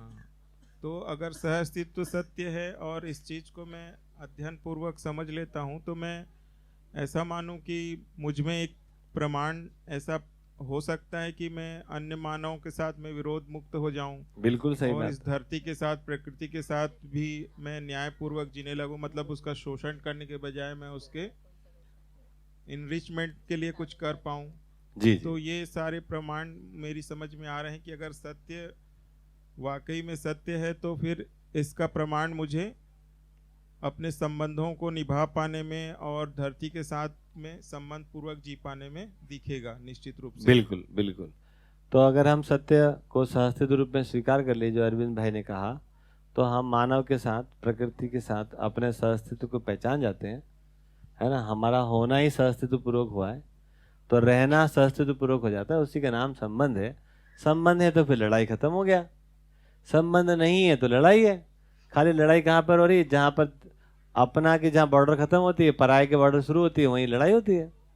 उसके मूल में सत्य को ठीक से समझा नहीं गया है, सहअस्तित्व को, तो व्यवस्था पूर्वक जीना नहीं आ रहा है, तो न्यायपूर्वक हम जी नहीं पा रहे हैं, संबंध पूर्वक जी नहीं पा रहे हैं। उसका प्रमाण ये है कि लड़ाई हो रही है। तो पूरी दुनिया जो लड़ने के लिए काम कर रही है, चाइना बहुत आगे निकल रहा है, काहे के लिए, लोगों को आराम में पहुंचाने के लिए। अमेरिका बहुत आगे था या होना चाहता है तो काहे के लिए, लोगों को आराम में जीने देने के लिए। युद्ध, केवल युद्ध। ये युद्ध की मानसिकता कब तक खत्म नहीं होगी, जब तक हम सत्य को नहीं समझते। देखो, कठिन बात है स्वीकार करना कि हम जंगल युग से अभी तक यहाँ तक पहुंचे हैं, अभी तक हमको संबंध पूर्वक जीना नहीं आया है, उसका प्रमाण यही है कि सतयुग जिसका नाम है सतयुग, सबसे ज्यादा युद्ध उसमें हुए हैं। संघर्ष को ही जीवन मानकर अभी तक सत्य हाँ। मानकर जिया जा रहा है। भैया सतयुग में कोई काम ही नहीं युद्ध के अलावा, जितनी कहानी मैंने सुनी, रात दिन देवता असुरों के साथ लड़े जा रहे हैं, है ना। इतने असुर कहाँ से पैदा हो रहे हैं, ठीक, और खत्म ही नहीं हो रहे। और भैया सबसे ज्यादा भ्रष्टाचार और सबसे ज्यादा युद्ध यदि किसी युग में हुए तो सतयुग में। उससे थोड़ा आगे बढ़े, कौन सा आया उसके बाद, त्रेता आया, द्वापर आया, मुझे नहीं पता, कोई आया होगा, है ना, उसमें और कम, उसके बाद और कम, कलयुग में बहुत ही कम युद्ध है, ठीक है। अब जाकर हम लोग मानव अधिकार की बात करने लगे, उधर को अधिकार नहीं, उन्हें शू ही घुमाया तो तुम्हारी गर्दन अलग। अब जाकर हम, है ना, अब जाकर ये कह रहे हैं कि गर्दन काटना ठीक बात नहीं है, केवल इतनी हमारी अकल है अभी तक। तो मानव अधिकार की बात हो रही, कितने बड़ा अपराधी हो, फांसी देना चाहिए, अभी विवाद का मुद्दा अब हुआ है। और पहले तो ये, है ना, पहले तो ये हमारी वीरता का मुद्दा था, है ना, मूड आया ना तुरंत हाथी के पैर के नीचे कुचल डालो, गर्दन काट डालो। तो ये हमारा सबका रहा है। तो वहां से हम आए, हमारा इतिहास बहुत सुंदर उंदर नहीं है ना, भविष्य की कामना में हम चल रहे हैं, इतिहास में मत ध्यान दो। हाँ, प्राकृतिक इतिहास देखेंगे तो वो बढ़िया हो सकता है कि हम समझें कि मनुष्य की उत्पत्ति कैसे हुई। क्यूमिलिटी देखेंगे तो अच्छा बुरा हम मानते रहेंगे, हिंदू में ये अच्छा, मुसलमान में ये खराब, मुसलमान में ये अच्छा, हिंदू में ये खराब, ऐसा हम तुलना करके अपना अहंकार बढ़ा लो। उस सब का प्रमाण ये है कि समुद्र का पानी खत्म होने वाला है। खत्म होने वाला का मतलब 1 मिलीलीटर पानी में, है ना, वो अभी किसी ने जांच करके देखा कि 1 मिलीलीटर पानी के अंदर मोर देन 1000 पार्टिकल प्लास्टिक के पाए गए। तुम अपने तुर्रमबाजी दिखाते रहोगे हम हिंदुस्तानी हैं, ठीक। फिर हवा के अंदर अब प्लास्टिक के पार्टिकल है, तो जो आप सांस ले रहे हैं उसमें भी अब प्लास्टिक जा रहा है आपके अंदर, और आपका लंग्स में वो प्लास्टिक डिपॉजिट होना, वो तो कहीं डिग्रेड होता ही नहीं, जो डिग्रेड नहीं होगा डाइजेस्ट नहीं होगा। तो हम कितना भी अपना आकाश सर्च कर लें, स्वदेशी कर लें। एक भाई आए बोले हम स्वदेशी में जीते हैं, तो हवा का कोई देश होता है? मैंने कहा कौन सी हवा खाता है भाई, तो स्वदेशी हवा खा पहले। जब किसी हवा का कोई जात नहीं है, हवा का कोई, सब फिल्मी डायलॉग है ना, लेकिन सच्चाई है, उनका कोई देश नहीं होता। हवा का कोई देश नहीं, पानी का कोई देश नहीं, ये सर्वदेशी है। सर्वदेशी का मतलब होता है यूनिवर्सल है, तो हमारा स्वदेश का मतलब होता है कि हम यूनिवर्सल जी हैं, है ना, ये बात है। तब अब ये जो अहमता है यही दिक्कत दे रही है, उसका मूल कारण सत्य को समझा नहीं गया। सत्य समझ में आ जाए कि अस्तित्व ही सत्य है, उस दिन के बाद लड़ाई खत्म। और एक ही ऑडियंस की तरफ से भी ये क्वेश्चन है कि अनम्यूट करने वाले नहीं, सच मैं ही रख दी थी वो वाला क्वेश्चन। सच देश काल परिस्थिति के आधार पर बदलता रह रहा है ना। अभी वर्तमान में मान्यताओं के आधार पे हम जी रहे हैं, तो ये सच हमें बोलते हैं इस देश के हिसाब से ये सच है, उस देश के हिसाब से वो सच है। इस समुदाय में जीते तो हम इसको सच मानते हैं, हम इसको मंगलसूत्र को सच मानते हैं। अलग अलग तरह की मान्यताएं, मतलब एक पूरा यूनिवर्सल कोई ट्रुथ सामने नहीं आ रहा है, तो जिसको आदमी लेके चले। तो अभी समझ में आ रहा है कि दर्शन के देखिए मुश्किल से 200 साल हुआ है। हाँ, 200 साल में आदमी ने अभी ये स्वीकारना शुरू किया कि कोई यूनिवर्सल ट्रूथ होना चाहिए। तो अभी हम सब इवॉल्व करें, किसी को भी मतलब गलती नहीं करें। मनुष्य जाति में 200 साल के पहले ये ख्याल ही नहीं आया कि सच्चाई यूनिवर्सल हो सकती है। हम तो लोकल मानते थे एकदम, है ना। हमारे यहाँ धरती नाक के ऊपर बैठी थी। हमारे यहाँ कहाँ बैठी थी? नाक के ऊपर बैठी थी, इसलिए नाग पंचमी में दूध पिलाते थे। अब ये अच्छा हुआ कि वो नाग दूध पीने नहीं आया, अगर आ जाता तो पता नहीं कहाँ जा गिरती है। तो सबके लोकल लोकल लोकल मान्यता थी, क्या के बारे में, सच्चाई के बारे में, अस्तित्व के बारे में, है ना। जानते नहीं थे गलती किसकी। तो ये हमको समझ में आ जाएगा अब तक 200 साल के पहले यूनिवर्सल कोई ट्रूथ होता होगा हम मानते नहीं थे। अभी ये 200 साल में ये हुआ है कि अब ये हम कहने लगे हैं कि फिजिक्स केमिस्ट्री से अलग नहीं हो सकता है ना। और केमिस्ट्री फिजिक्स है ना लैंग्वेज से अलग नहीं हो सकती है, और ये सब गणित से अलग नहीं हो सकते हैं। तो और अभी तो हिंदुस्तान में कई लोगों में पहुंचा ही नहीं ये बात कि सब्जेक्ट अलग अलग हो सकते हैं क्या। ये सच्चाई एक है, उसके अलग अलग सब्जेक्ट नहीं हो सकते। तो ये जो टुकड़े में चीजों को हम देख रहे थे, तो अब धीरे धीरे मानसिकता हमारी इवॉल्व हो रही है, ऐसा नहीं कि नहीं हो रही है। हम सब में ये सोचने की जगह में लोग आ ही गए कि हाउ कैन यू डिवाइड, है ना, mathematics from physics, you can not. कैसे आप लैंग्वेज अलग कैसे कर दोगे? साइकोलॉजी अलग सब्जेक्ट, कानून अलग सब्जेक्ट, ठीक है, ये सब नहीं अलग अलग हो सकते हैं, ये सब जुड़े हुए हैं आदमी के साथ। और आदमी है सहअस्तित्व में, सहअस्तित्व का प्रतिरूप है वो। और जब सहअस्तित्व हुआ जीवन शरीर का, वहां से ये सच्चाई को समझने की प्यास जगी और सच्चाई में जीने की प्यास जगी। और ये पहले दिन से, जब से जंगल युग में बन रहे हैं ना, वहां से आदमी में तमन्ना है। तो तमन्ना भी देखो क्या जोरदार है ना, बनी हुई है, पूरी अभी तक नहीं हुई, कोई बात नहीं, तो लगे हुए लोग।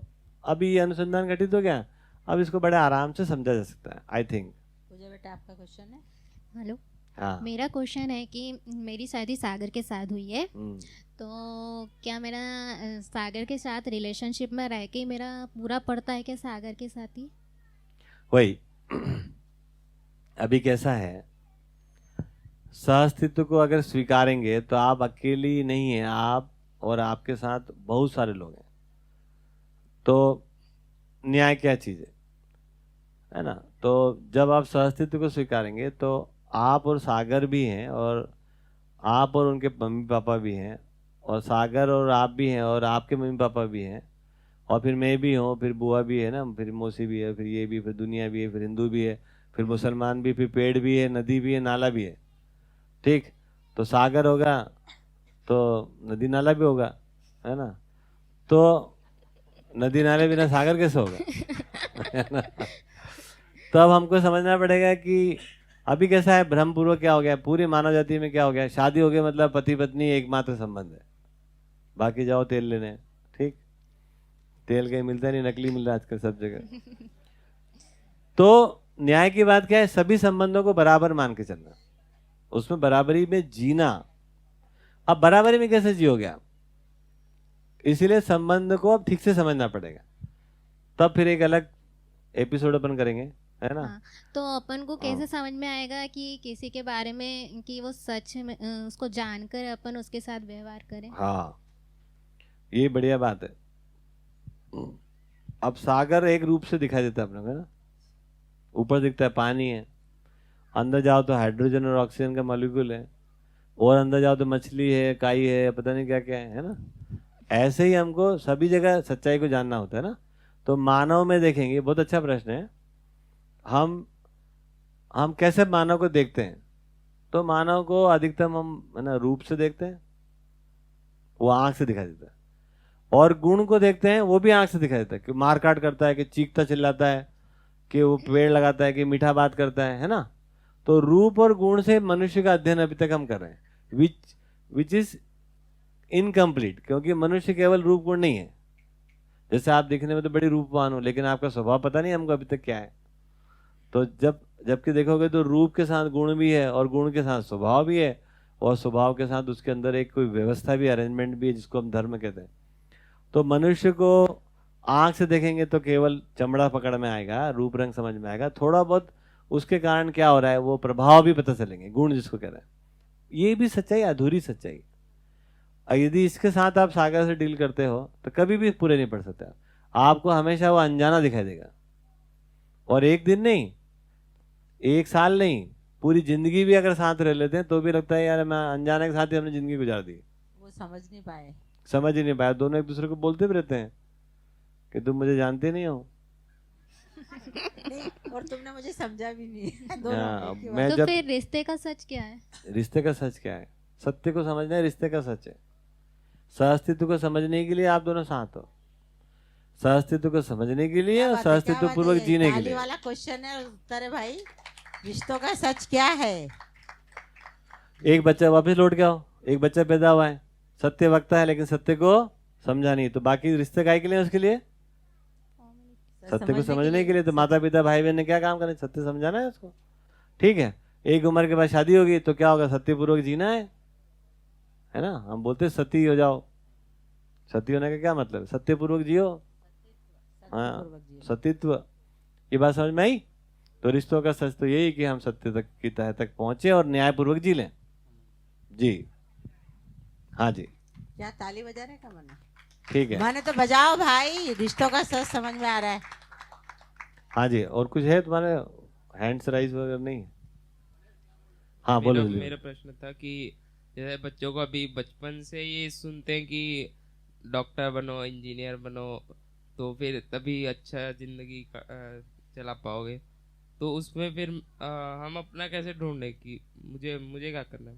वही वही देखो, बनने की प्रक्रिया है ये, करियर का बनना। सच क्या है? क्वेश्चन है उनका कि मेरे करियर का सच क्या है? हाँ, बनना जो है ना अपने आप में झूठ है। बनना क्या है? हम जो है नहीं, हम वो बन जाते हैं,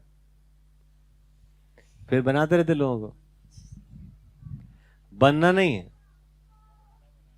बनना बनाने का कार्यक्रम बहुत गलत है। आप होता है ना, कुछ सीख गए हैं आप यू हैव बीन, क्या बोलेंगे, ट्रेंड।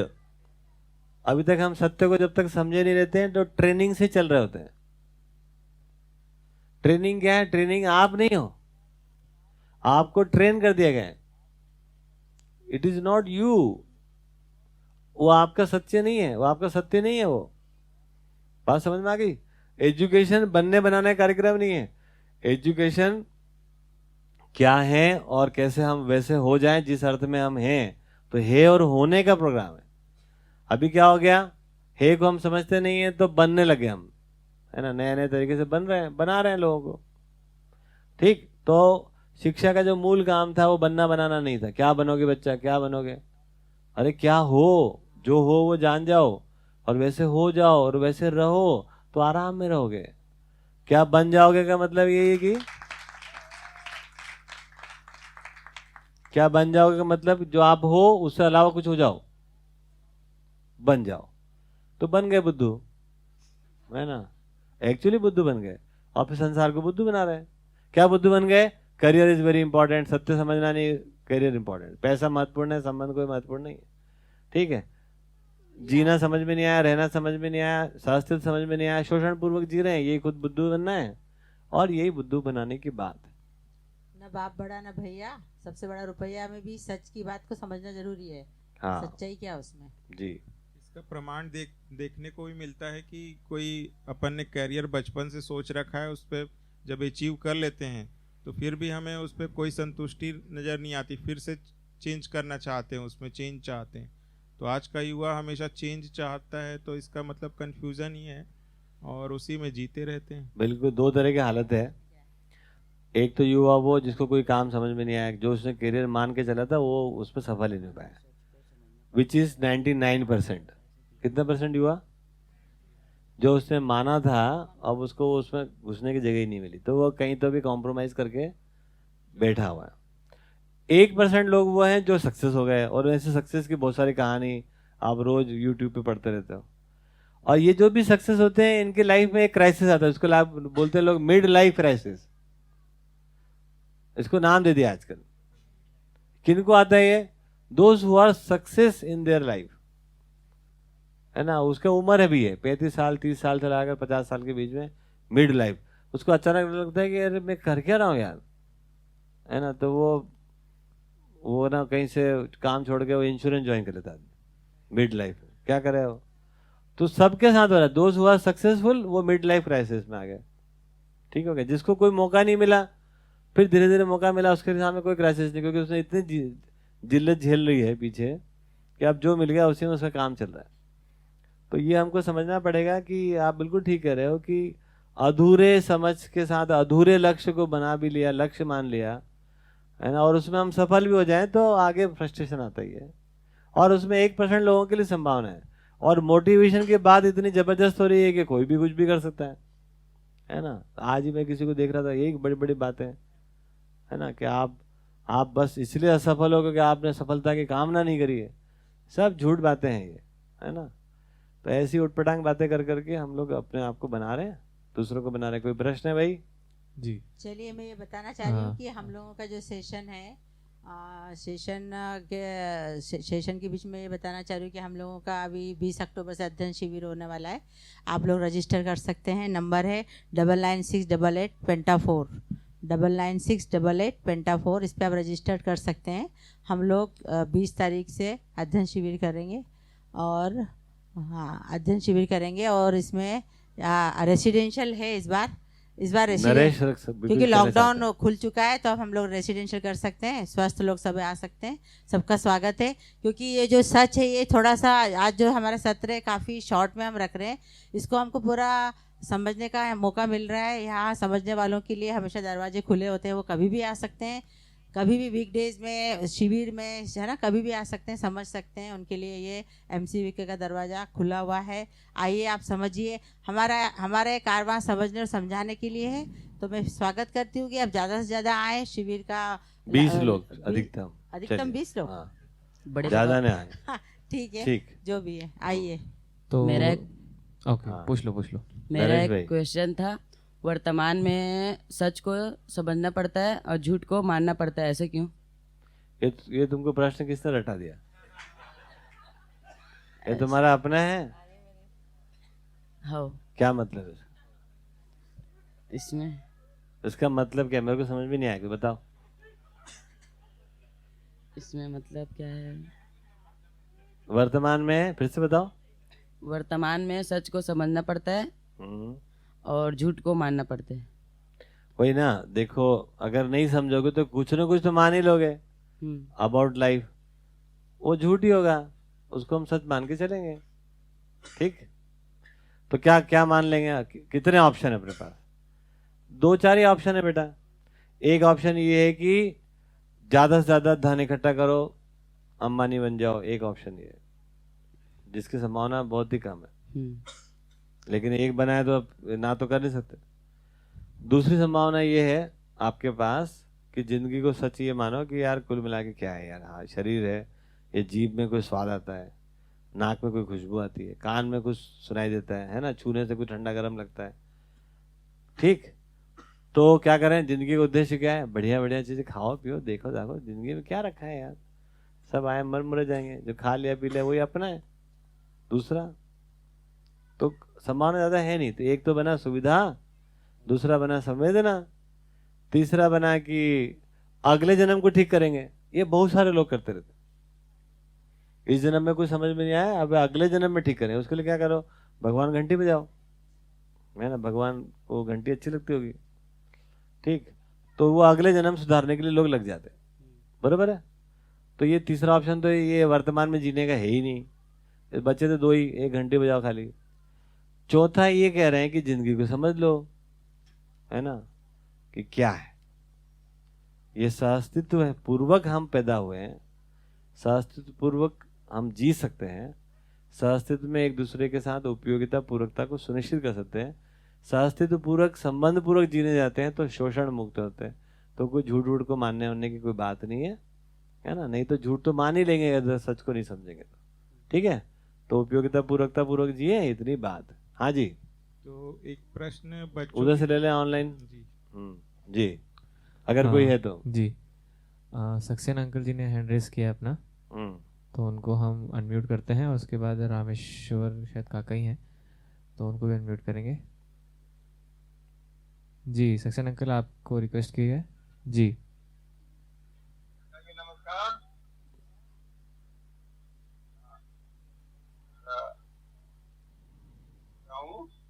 हाँ जी, जी अंकल बोलिए।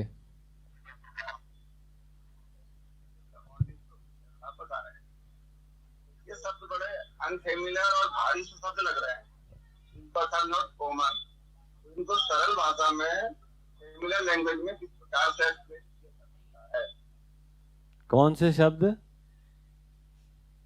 एक बार रिपीट कर दीजिए।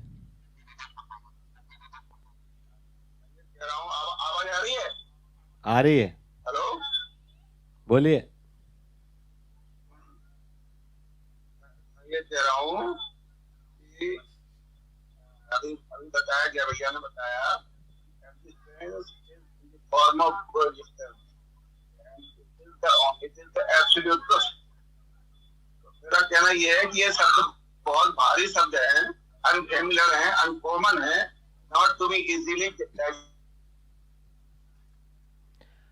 स्टेबल है। तो कोई और सरल डोमेस्टिक लैंग्वेज में एक्सप्लेन किया जा सकता है क्या? हाँ जी, हाँ जरूर किया जाता है। एकदम सरल शब्द में कह देते हैं, हम सब साथ साथ हैं। यही सच्चाई है। हम साथ साथ हैं। अब साथ साथ को समझना पड़ेगा, लेकिन है ना, क्यों है साथ साथ में, उद्देश्य क्या है। तो हम सब साथ साथ हैं, ये सिंपल शब्द में कहा जा सकता है। ठीक है, साथ साथ तो हैं लेकिन रहना नहीं आ रहा है, क्योंकि साथ को नहीं समझे, पर्पस नहीं समझे कि साथ होने का पर्पस क्या है। वो समझ में आ जाए तो हो गया पूरा, इतना सिंपल। और क्या, इससे अधिक सिंपल के लिए मैं और कोशिश करूंगा जी। नेक्स्ट, अगला क्वेश्चन ये आ रहा है कि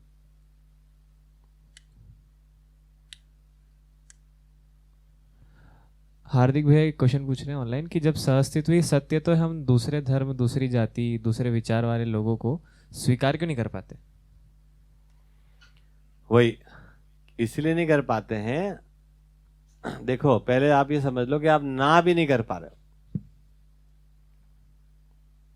जब किसी फिल्म में डायलॉग होता है कि हिंदू का खून मुस्लिम का खून देखो एक जैसा है, नाना पाटेकर चिल्लाते हैं, तो आप ना नहीं कर पाते कि गलत बोल रहा है ये। जब भी कभी समानता की बात आती है आप ना नहीं कर पाते, पहले तो ये समझ लो। जब भी कभी अन्याय की बात आती है जाति के आधार पर, धर्म के आधार पर, तो आप उसके साथ सहमत नहीं हो पाते। ये पहला सत्य का भास आभास आपको है इतना सबको रहता ही है, ये प्रमाण है उसका। अब दूसरा मुद्दा आता है कि सत्य सहअस्तित्व है और उस पूर्वक जीना तो नहीं, ठीक है, तो उसको शिक्षा विधि से ही हम समझ सकते हैं। जब तक उसके जीने के सभी आयाम, जैसे सबको अपना घर की आवश्यकता पूर्ति करनी है तो सभी को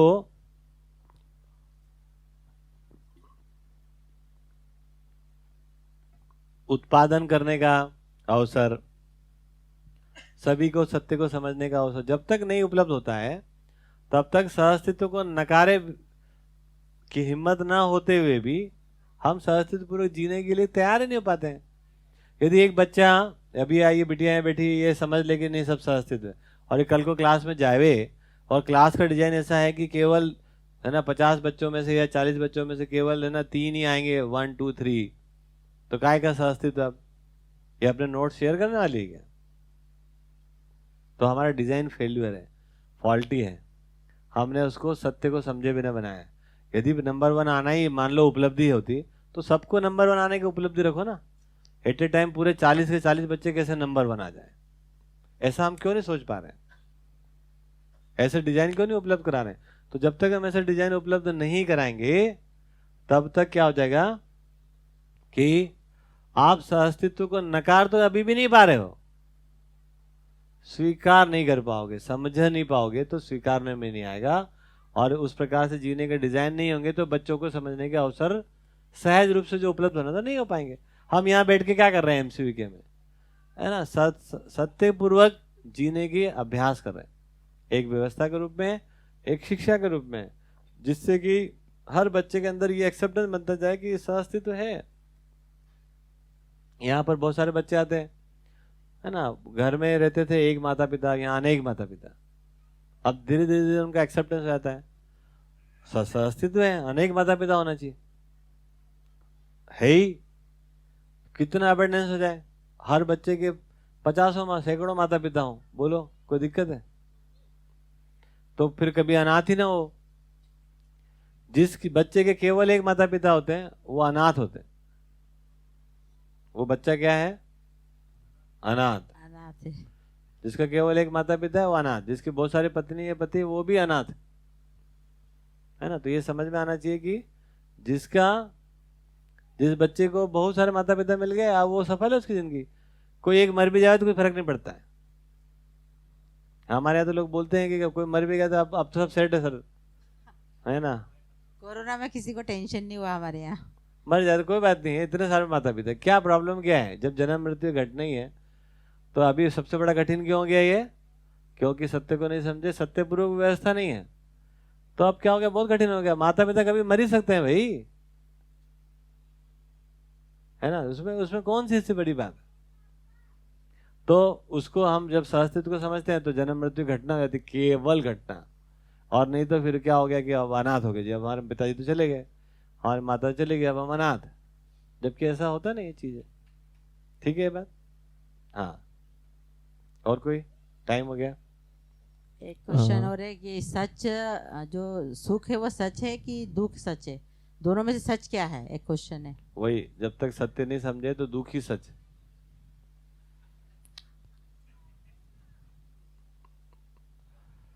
दुख है ना, की यूनिवर्सल पोटली ट्रुथ बांधते फिर हैं ना, दुख ही है। दुख साथ में रखते हैं हम लोग। ठीक है ना, सत्य समझ गए तो फिर सुख ही सच है। तो भ्रमित आदमी का सच्चाई क्या है? दुख उसका सच्चाई है। समझदार आदमी का सच्चाई क्या है? सुख उसकी सुख सच्चाई है। उसकी सच्चाई है। जी, नेक्स्ट। हार्दिक भैया क्वेश्चन पूछ रहे हैं कि साथ साथ जीने का क्या उद्देश्य है भैया, और क्या सहअस्तित्व का भी कोई उद्देश्य है? सहअस्तित्व ने मानव को प्रकट किया, मानव उद्देश्य बना प्रकटन के क्रम में। ये जो विकास हुआ उसमें मानव एक उद्देश्य बन गया। सहअस्तित्व अपने प्रतिरूप मानव को प्रकट कर दिया। काय के लिए? इस सहअस्तित्व को समझने के लिए। तो सहअस्तित्व का उद्देश्य मानव का प्रकटन, और मानव का उद्देश्य सहअस्तित्व को समझना, और सहअस्तित्व में बाय चॉइस जीना। कुत्ता बिल्ली सहअस्तित्व में जी रहे हैं, बाय चॉइस नहीं है, बाय डिजाइन है ना। और मानव बाय चॉइस जी सकता है, ये मानव का प्रयोजन है। सहअस्तित्व का प्रयोजन है मानव को प्रकट करना, और मानव का प्रयोजन है सहअस्तित्व पूर्वक जीना, उसके लिए सहअस्तित्व को समझना, सहअस्तित्व प्रमाणित होना। इस प्रकार से ये पूरक हो जाता है, यही सत्य बात। जी, तो इसी से जुड़ा एक मेरा भी प्रश्न है भैया कि बच्चे, जैसे आपने कहा कि सत्य वक्ता होते हैं, हाँ, तो बच्चे जो कहते हैं वो सारी चीजें सच होनी चाहिए, फिर तो क्या ऐसा है? नहीं है ना भैया, तो कहा ही था कि बच्चे सत्य वक्ता होते हैं, लेकिन किसी भी चीज को सत्य मान लेते हैं, है ना, सत्य को समझे नहीं रहते हैं। तो मैंने तो इसलिए उदाहरण दिया कि यहाँ से हमको समझ में आ जाए कि हम सबको सत्य को समझना प्राकृतिक रिक्वायरमेंट है हमारी, है ना। हर बच्चा पैदा ही सत्य को समझने के लिए हुआ है, कोई केवल ऋषि मुनियों का काम नहीं है ये आप और हमारे जैसे सामान्य लोग। कैसे लोग? एकदम छोटे छोटे लोग हैं हम, आप और हम लोग क्या हैं? तो हम ऐसे छोटे छोटे लोगों को भी ये समझना अनिवार्य है, क्योंकि हर बच्चे की आवश्यकता है। अब बच्चे की है तो माता पिता उत्तर देंगे, तो माता पिता की समझना जरूरी है ही। ठीक है, हाँ जी, बढ़िया। तो मुझे लगता है काफी चर्चा हुई, विषय थोड़ा बड़ा है और इस पर चर्चा हम कर ही सकते हैं। उसको ये आज सोचने के लिए कुछ मौका मिला, इस पर सोच के देखिए और आगे क्या बात हो सकती है, इस पर हम लोग आगे बात करेंगे। मेरी तरफ से इतना ही, आप बताएं। किरणोत्सव का ये सीरीज था, हम लोग 30 अक्टूबर को उत्सव मना रहे हैं। इसका नाम हमने किरणोत्सव क्यों रखा, इसके पीछे ये है कि एक आशा की किरण, आशा से संभावना, संभावना से हम सीधे जागृत हो सकते हैं, उसकी किरण। और वैसे भी जब हम देखते हैं अस्तित्व में विकास क्रम, जागृति क्रम, तो जब विकास क्रम हुआ तो किरणों के, विकिरणियों और ब्रह्मांडी किरणों के प्रताप से बहुत सारा विकास हुआ। इसलिए इस बार हमने उत्सव का नाम रखा किरणोत्सव, आशा की किरण के लिए। मतलब एक हमारे इसमें समझदारी की किरण का हमारे इसमें प्रस्फुरण हो सकता है। ठीक है, तो 30 अक्टूबर को हम सभी को 31 अक्टूबर को हम लोग सब आपको इनवाइट कर रहे हैं, आमंत्रित करते हैं। आप सब यहाँ आइए, MCVK में हम लोग उत्सव मनाएंगे। उत्सव मनाने का एक हमारा एक खास ऐसा होता है, ऐसा सिर्फ नाचना गाना कूदना नहीं है, उसके पीछे ये होता है कि हम जो समझने के लिए चले थे, कोई एक एजेंडा लिया छोटा छोटा, उसको हम कैसे पूरा कर पाते हैं और हमारे जीवन में कुछ उत्साह बनता है। तो उत्साह को हम एक दिन कलेक्टिवली बैठ के मजे मारने के लिए सोचते हैं, क्या उत्सव मना रहे हैं। उत्सव हमारे जीवन में घटना हो ही रही है, उसको खाली हम सबके साथ शेयर करते हैं, इसलिए सबको आमंत्रित करते हैं। अदरवाइज तो हमारे जीवन में उत्सव की निरंतरता बन जाए, इसके लिए हम काम कर ही रहे। और हमारे बहुत सारे यहाँ सत ब्रांड भी, आप उसकी वेबसाइट को भी आप विजिट कर सकते हैं। आप लोग दोपहर में हमारे एक समाधान गोष्ठी होती है 1 to 2, उसको भी ज्वाइन कर सकते हैं यूट्यूब उस पर, जूम पे। और बाकी हमारा अभी 20 तारीख से 20 अक्टूबर से हमारा एक अध्ययन शिविर होने वाला है, उसके लिए आप सब आमंत्रित हैं। और आप सभी का बहुत बहुत धन्यवाद जूम पे जिन्होंने बहुत पहले से हमें समय देना शुरू किया। कुछ टेक्निकल प्रॉब्लम हो गई इसलिए हम लोग लेट हो गए, कि कुछ वीडियो नहीं दिखा पाए हम, वैसे सुबह देखा ही होगा। तो सभी का धन्यवाद। MCV में सारे परिवारजनों को धन्यवाद और अजय भाई जी का विशेष धन्यवाद जो हमारे सारे प्रश्नों का उत्तर इतने सरलता से दे रहे हैं। और हमें लगता है कि मतलब ये हमारे लिए एक सौभाग्य की बात है कि हमारे परिवार में एक आदमी है जो क्लेम कर रहे हैं कि मेरे पास उत्तर हैं, और वैसे वो जीते हुए भी पाए जाते हैं। और एक मानव से मानव तैयार होता है, परिवार से परिवार तैयार होता है। हम MCV को एक छोटे समाज के छोटे भाग के रूप में देख रहे हैं। अगर हम तैयार हो जाते हैं तो समाज में ये समाज को तैयार करने का काम करेंगे हम लोग। इसी के साथ खूब मज़े करिए, समझिए, सच को और आगे समझेंगे डिटेल में। Thank you very much. तालियां तालियां, बढ़िया।